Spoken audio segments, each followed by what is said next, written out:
Welcome into history, the first ever edition of the 500 Sprintcast presented by Redline. And we are so glad to be a part of it. I'm Zach Heiser. Ashton Smyth joins me. Welcome in, Ashton. Thank you so much, Zach. Super excited to be a part of this. Was with the 500 Sprint Car Tour the whole entire season last year with 2024, covering all the stories in pit road. And now we get to cover it off camera here, talking to all the drivers. It's going to be an exciting 2025. Yeah, and Ashton, of course, is going to try to get to as many events as she can this year. First and foremost to you, congratulations. You'll be kind of, for some 500 Tour fans, maybe saying, getting over to the dark side, working on the dirt on Dirt Vision this year with the World of Outlaws late models. Congratulations. Thank you so much. Yeah, it's definitely going to be a different turn.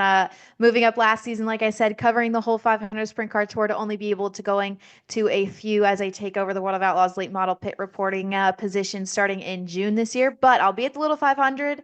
Wouldn't miss it for the world. I'll be at Toledo Speedway later on this season, and you might see me pop into a couple more races as well. I want to say thank you to Redline Ace for coming on board for the first couple of shows with the 500 Sprintcast. So, what is the 500 Sprintcast? Well, it's pretty simple, Ashton. We want to keep fans, drivers, teams, everybody abreast of what is going on with the 500 Sprint Car Tour and the Kenyon Midget. So, really, it gives us an opportunity, really, me to kind of step into what you do on pit road, but expand it, get to know these drivers and these teams. And here's some of the stories and behind the scenes stuff right here on the 500 Sprintcast. Yeah, Zach, and there's no shortage of stories with either of these series, especially moving into the 2025 season. And, let's go ahead and dive into some of them. First one, a driver that we both know very, very well, Tyler Roark, in sort of a new car per se this year, same chassis, same engine, but complete rebuild other than that. Now, if we look at his stats, he's the winningest driver in the 500 Sprint Car Tour history, but he said he's missing something. I don't know what he thinks he's missing per se. But it'll be interesting to see how Tyler is once he hits the track in that new car per se. Well, I don't know. I mean, missing Anderson wins at Berlin, wins at Toledo, wins, at Kalamazoo. You're going to go to Owasso and Winchester this year. And then Anderson, maybe that's what he's missing is the two new tracks on the schedule and Anderson Speedway. But by the way, little 500 champion, so he knows how to win at Anderson too. So other than just he's missing a championship on Cody Swanson, maybe that's what he's after. I don't know. He is all out all the time, Ashton. If he's not in victory lane, he's not happy. And even sometimes when he is in victory lane, I know he told you at like Berlin, well, we left a little on the table and he waxed the field. So, man, look out. If you're a Tyler Roark fan, you should be excited this year. Yeah, you roll into the state of Michigan in an asphalt sprint car race, and everyone kind of knows they're racing for second for Tyler Roark. He owns the state of Michigan, also running the outlaw cars or outlaw late models Yep. up there as well. And, he has an incredible season every single year. And no shortage this year in 2025. And another driver who picked up their first win last year is going to have a lot of new in Taylor Ferns. Pretty much has a whole new team behind her, linking up with Troy DeCare this year as her crew chief, who's a sprint car driver himself, has tons of wins, a long resume himself, NSRA, Sprint Series Must See Racing, among others. It be wrenching for Taylor this year. Taylor coming off of her first win, an emotional one at Salem, being the first female to ever win with the 500 Sprint Car Tour and the first female to ever win the Joe James Pat O'Connor Memorial. And Zach, I wouldn't be surprised if we see Taylor in victory lane again this year. You had the pleasure of sticking microphone in Taylor's face after she won that race. And I wonder for you, somebody who sees her on a regular basis, how dangerous is Taylor Ferns going to be this year now? She's proven to herself she can win on the 500 Sprint Car Tour. She got herself back to victory lane. She talked to you in victory lane about how, she's her owner. She owns all this equipment. She wrenches on all this equipment. Now she's got a new sponsor. She knows she won last year. How on notice is the rest of the tour for Taylor Ferns this year? Oh yeah, she is going to be a front runner for sure. She always is. She's always up within the top five in the past couple years. But like I said, she's gonna be someone we see in victory lane a lot more often. And she's found that confidence that I think she was possibly missing. And I now linking up with Troy, she's gonna be unstoppable for sure. Plenty But of moving forward. Yeah, I was just going to say plenty of names that we're used to talking about in the 500 Sprint Car Tour. Nice class of rookies looking to make their debut this year. Zach, there is an insane amount of rookies that we're going to see throughout the different tracks that we visit this year in the 2025 season, but more so that the accolades that these drivers have is absolutely insane. Chase Locke coming down, running from New Hampshire. We've seen him race at Owasso in super modifieds of all sorts, and he's going to be running the full season, or at least trying to this year. Rylan Gray as well in the iconic Speed Chaser 64 owned by Tom Brewer. We've seen so many guys come up through that 64 car and make their name known. And Rylan Gray is going to be the next one. He kind of was a standout in dirt midget racing. We've seen him race Chili Bowl. He's podiumed with the Extreme Outlaw Midget Series presented by Toyota. So we'll see how Rylan does now on the pavement. Matt Dimmitt as well, the Midwest Modified Tour champion. Yeah, yep, there that's you right. go. There. Yeah. And actually, I had him on my podcast a couple of weeks ago, and I said, all right, 500 Sprint Car Tour Rookie of the Year. And he said, well, Toledo, we're going to run the modified. And I said, come on, Matt, bring them both, make some history. So Matt Dimmitt, when this runs across your Spotify or your iHeart or whatever, bring them both, my friend. It's time to Yes. pony up and do both. Run for Rookie of the Year. You have an opportunity to be the only guy to win in a modified and a sprint car on the same night at Toledo Speedway. So that's all I'm gonna leave that right there. And then another one coming back, Ashton, with Rookie of the Year eligibility this year.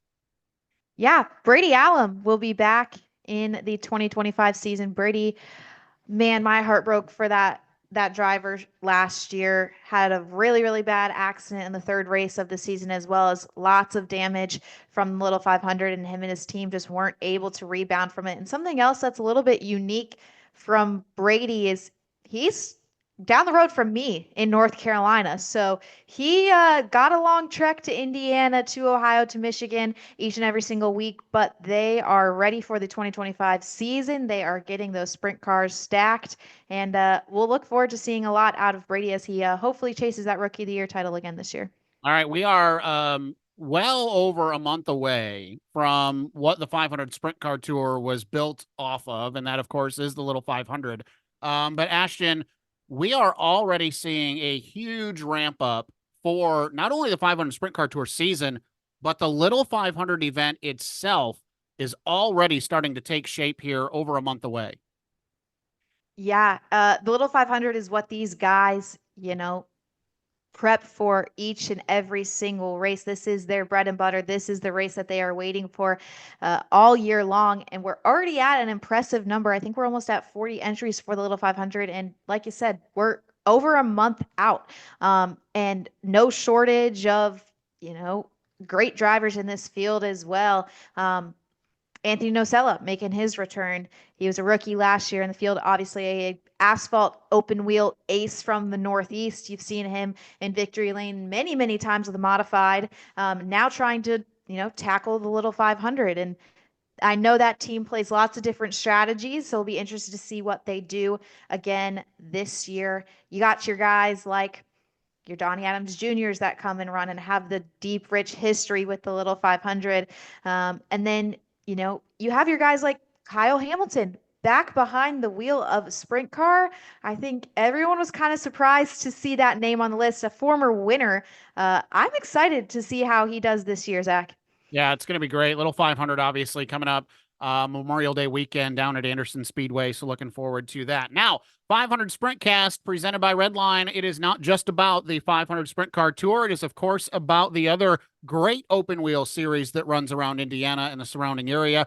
Kenyon Midgets will also be a part of this podcast. And Ashton, admittedly, you got a lot more of them than I'm able to with your coverage last year, and looking forward to covering them again this year. Talk about some of the things as we get ready to roll into the 22nd season, give or take, of Kenyon Midget racing action down in Indiana. Yeah, let me tell you, the Kenyon Midgets a series every single time they rolled onto the racetrack last year was nothing short of exciting. These things are wicked fast. I think that's what a lot of people don't realize. They are so much fun to watch, and the level of competitiveness between these drivers is what's even crazier. And the level of experience within the field also is a big difference. You have your guys like Jeff Hill, like Dameron Taylor, your three-time champion, who've been running for so many years. But then you have your newer guys, your Evan Hammond, who won the Rookie of the Year point standings in 2023. You have your Landon Brown, your 2024 Rookie of the Year up front. We see them on podium with guys like Dameron Taylor. And, I just talked about it. Evan Hammond, Landon Brown, they had two stellar seasons in 2024, but they're both missing that win. I wouldn't be surprised if we saw either of them in victory lane pretty early on in that season. Yeah, competitive group, competitive series, and really a great start to open wheel racing as well. And we'll learn more about that coming up in just a few moments when we talk with Brad Hayes and Jared Owen as our first guests on the 500 Sprintcast. Now, these are sometimes stepping stones to doing other things, Ashton, and a couple of the drivers that you were used to seeing last year moving on to not necessarily bigger and better things, but advancing their career thanks to their involvement with 500 or the Kenyon series.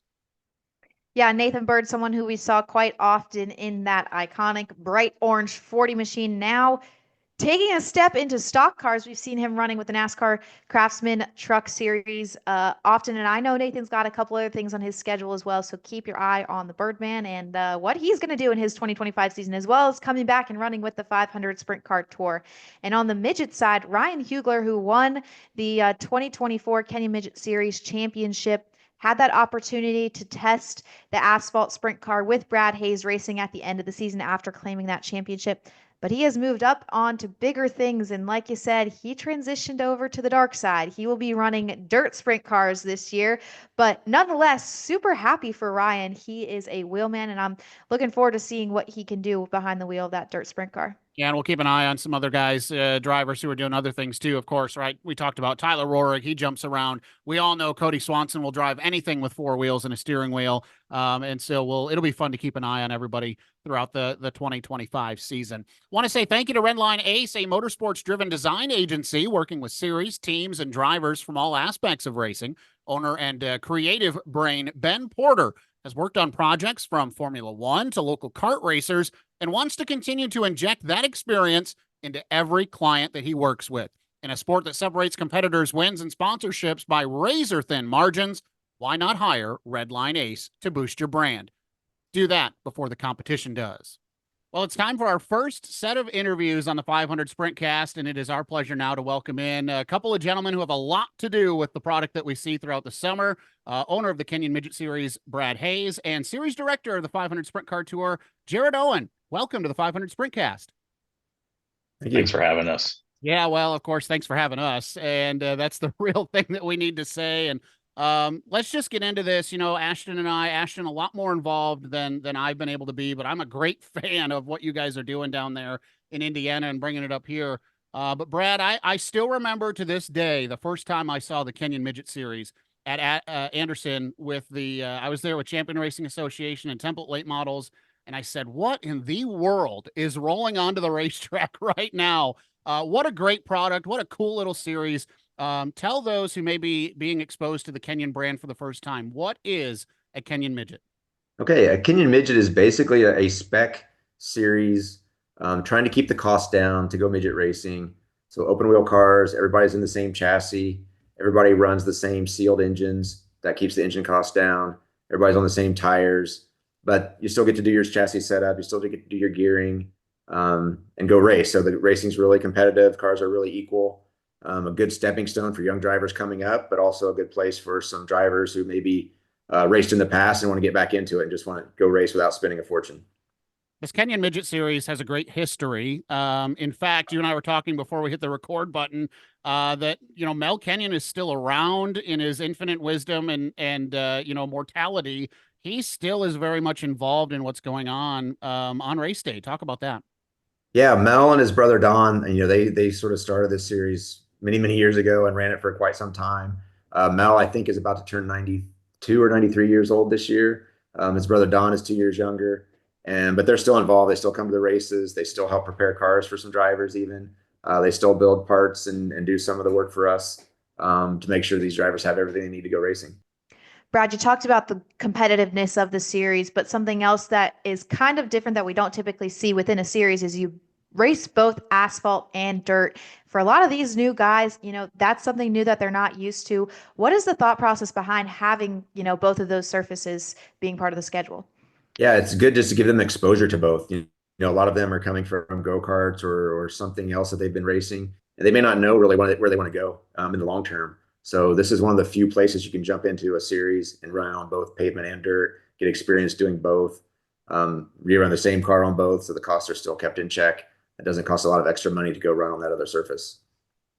A lot of the newer drivers necessarily haven't raced against a lot of, the guys in the 500 Sprint Car Tour or alongside the guys with the USAC Silver Crown. What does that mean for these drivers to be on the same stage on the series or on the schedule alongside Salem Speedway with the USAC Silver Crowns at, Anderson alongside the 500 Sprint Car Tour and get that exposure against these big series? Yeah, I mean that connection with the 500 Sprint Car Tour has been really good. These kids, some of these younger guys are as young as 13, 14 years old, coming into the racetrack and seeing how a Cody Swanson operates or seeing how Bobby Santos operates, in the pits and preparing and how they run on the track. And it's a great group of racers to have as mentors for these young drivers. So that's been awesome. And also just to get the exposure through, whether it's streaming on Dirt Vision or whether it's doing the interviews at the end of the race with you or whatever it is. Those are all great experiences for young drivers who are wanting to move up in their careers. It's more than just competing on the track. It's all the behind the scenes stuff as well. Filling a void is the Kenyon Midget series, a stepping stone. And I think the 500 Sprint Car Tour, Jared, kind of came out of that same thing, filling a void that all of a sudden existed in the Midwest region. Talk about how really this is just the 500 Sprint Car Tour was supposed to be this little marketing tool for the little 500, and my goodness, has it blossomed in these last 4 years to become something much bigger than that. Jared, talk about 500 Sprint Car Tour. Yeah, we thought it was going to be a little project on the side. I feel like it takes a lot more of our time now, but it's been great. I mean, when USAC stopped running pavement sprint cars full time in 2011, 2012 area, obviously the little 500 at Anderson Speedway is our crown jewel. That's what we work towards. That's what we say pays the bills, and it does. That's the race that we're known for, and 10,000 fans in pavement sprint car racing. It's known around the world. So in 2018, we decided to started running some more pavement sprint car races at Anderson. So we would do some Thursday nights, and we ran 4 or 5 races a year. When we started doing that, car count started going. We were getting outside the little 500. We were only getting 11 or 12 cars for these races. At the end of 2022, or for the 2022 into 2021 and 22, it really started to take off. Some other people were starting to do it. And we had a conversation internally within Anderson Speedway. If we want to control our destiny, we need to be the ones that control it. Don't let someone else do it. So we decided to take it on, and it's blossomed to what it is today. And it's just incredible. Brad was at the track today, actually testing his sprint car with Jackson Masenko, and we sat there and we were talking about some different parts. And so he took over the Kenyon Midget series at the same time that we started the 500 Sprint Car Tour. So it's been kind of cool, the parallels and a lot of the things that me and him talked about 3 and 4 years ago. We've accomplished that. Unfortunately, or fortunately, how you want to look at it, me and Brad are the two type of people that once we accomplish something, we don't really like high five each other. It's like, what's the next thing? What's the next thing? What's the next thing? But it's been very sick. I mean, we're a lot of those goals that we had at the beginning, we've checked off. And I like to tell people, this is when the hard work begins. Year 3, year 4, year 5. This is when you got to put the hard work into it, and it's getting better. It's growing, and it's going in the right direction. You mentioned USAC stops sanctioning pavement sprint car racing, but you guys have a great relationship with the USAC Silver Crown, really USAC in general. I mean, you guys share a champion in Cody Swanson. Talk about the relationship that you guys still have with USAC. Yeah, it's great, and it's all of racing, and pavement sprint car racing as a whole, the pavement racetracks. We're really lucky. We work really well together, and USAC being one of those, and Kirk Spridgeton and Jason Smyth and the team over there at USAC. If I need something, I pick up the phone and we work together on it. So it's sharing the schedule on the Silver Crown side, knowing what they're working towards, so we can we can accomplish and make it so drivers can run both series. That's important to us, and continue to see the USAC Silver Crown grow, just like USAC our 500 Sprint Car Tour has, and those same relationships we have with all of our partner racetracks: Winchester, Salem, Toledo, Kalamazoo, Berlin, Owasso, Raceway Park, and Anderson. It's important to have those and those relationships, and we can call on one another to make the product the best it can be. So the relationship between the Kenyon Midget Series and the 500 Sprint Car Tour is also, a very tight knit one, running 6 times together in the 2025 season. What's that been like, kind of creating this, pipeline for drivers that once you win the Kenyon Midget Series championship, you get to test a sprint car, and we've seen these guys move up to sprint cars from then. What's that relationship like between the two series? yeah, it's been great. It's an idea that we kind of had at the beginning that Brad brought to me, and it's always talking about what's the ladder look like. I mean, we obviously, it's pretty apparent on the asphalt stock car side what that is, and is there a way? I mean, the dream is, can we ever get a guy up to the Indy 500 if it's through an Indy NXT test or something like that? So that's where this kind of started.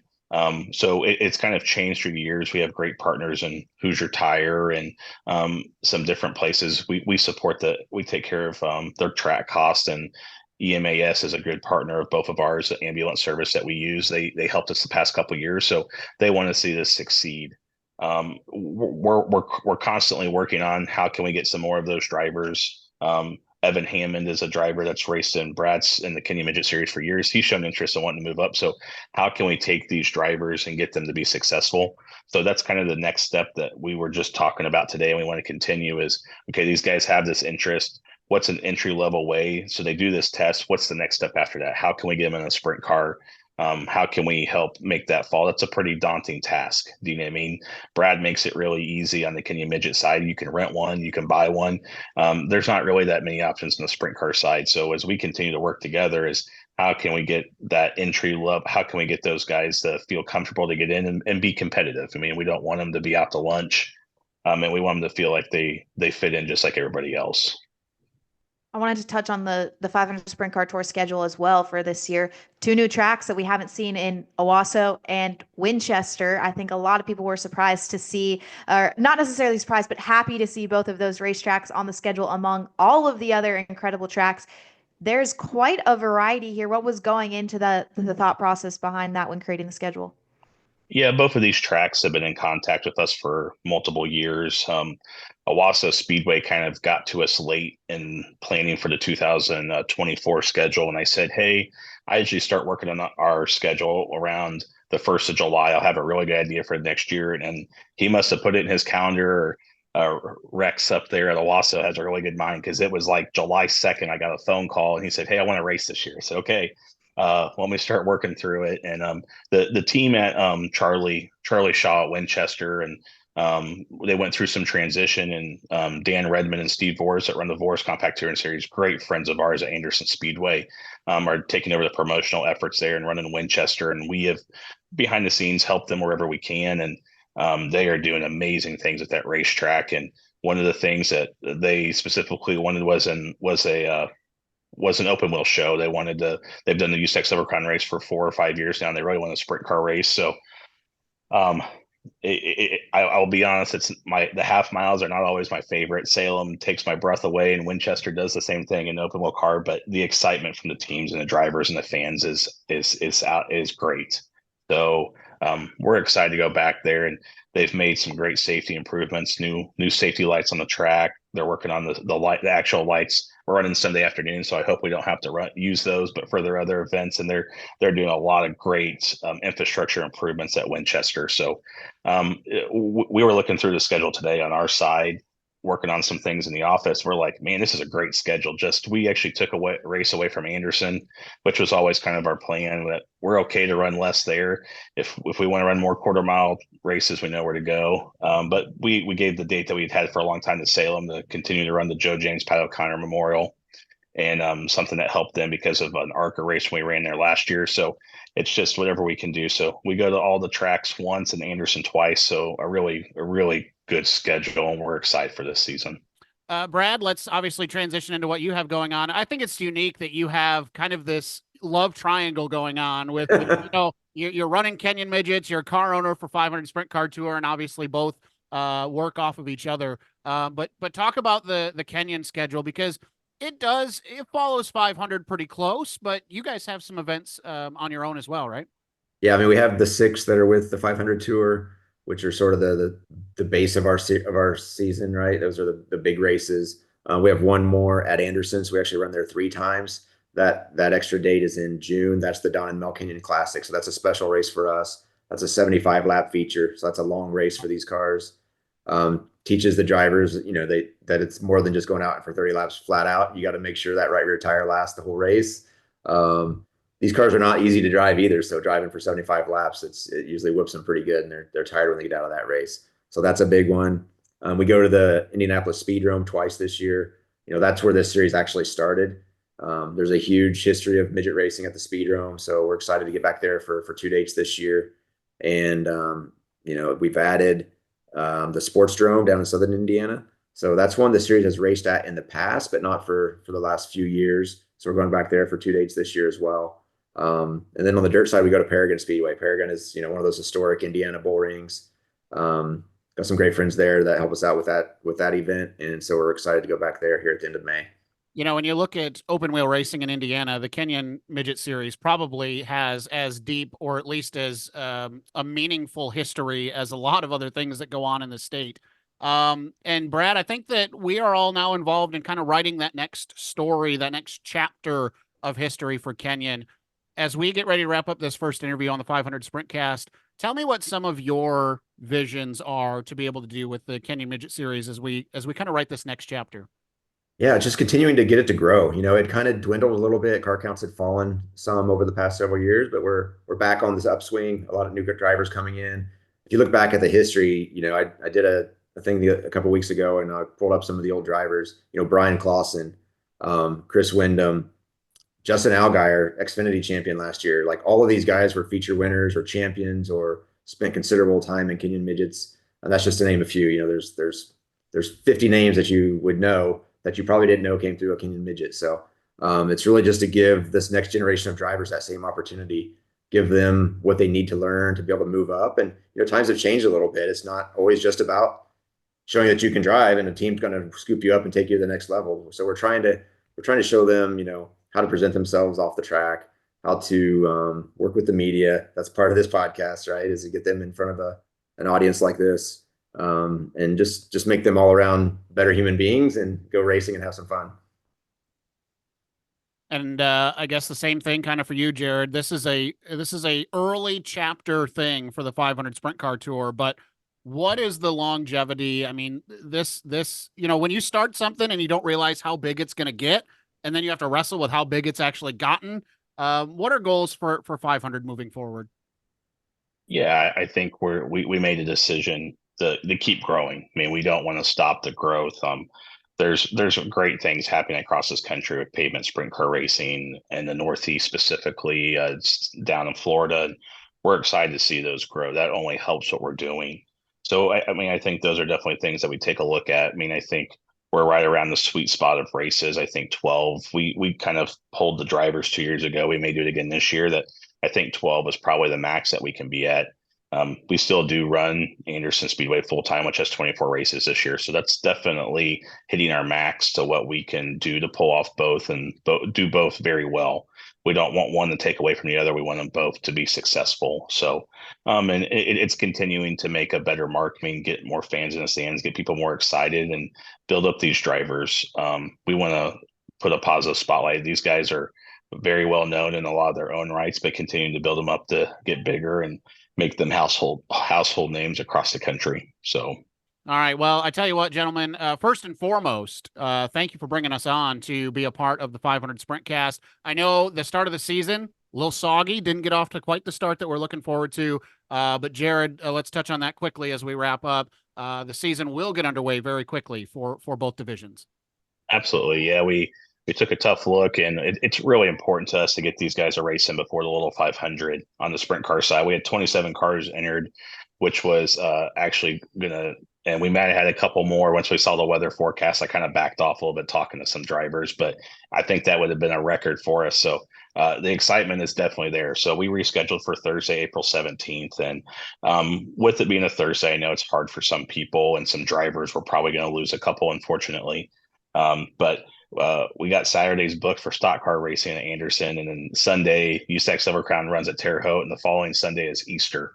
So it just didn't really give us a lot of opportunities to be able to find a date that worked. So we did run Thursdays back for about 2018, 19, 20. They were pretty successful. And I think people here, after all the rain, we're about to get in Indiana this week, I think are going to be ready to go racing. And so we're going to go for a Thursday night. We're excited. And if we had a couple people reach out to us today, and if you can't come, you can always watch on Dirt Vision. So maybe a good time to get your Dirt Vision subscription tuned up for the year and be able to catch us. So it'll be a 7 o'clock start time with the 500 Sprint Car Tour, Kenyon Midget Series, and the Thunder Roadster division that we have local at Anderson. So we're real excited, and anything over 24 cars will be a B main. So we were in that we were in that territory. So we'll see where we end up, but we're real excited, and hopefully the weather in 2 weeks is better than what we have this week. So.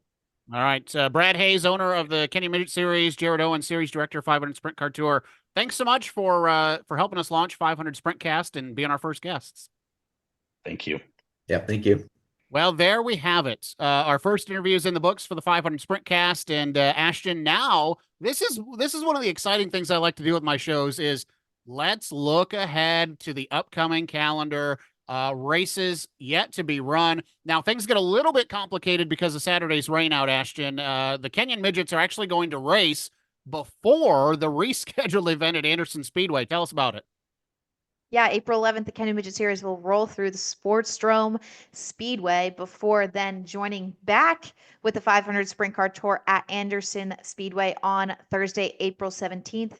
The Kenyon Midget Series will be running the Dick Jordan Classic and the 500 Sprint Car Tour, honoring Glenn Nibel with the Glenn Nibel Classic. Two absolute pioneers in this industry. Dick more on the media side of it, whereas Glenn, engine builder. So great that we're able to commemorate these great legacies that these two guys had. Well, first show's in the books. What do you think? Should we keep doing it all season long? Yeah, Zach, I think we should. All right, sounds good to me. I want to say thank you to Brad Hayes and Jared Owen for being on the show tonight. Thank you for listening, however you are doing so. Spotify, iTunes, iHeartRadio. If you're watching on YouTube, wherever you're finding this, share it to your friends. Let them know that there's a new home for information for the 500 Sprint Car Tour and Kenyon Midget Series, and that is the 500 Sprintcast presented by Redline Ace. For Ashton Smyth, the co-host, and for Jared Owen, Brad Hayes, I'm Zach Heiser. Thanking you all so much for tuning in, and we'll see you next week right here on the 500 Sprintcast.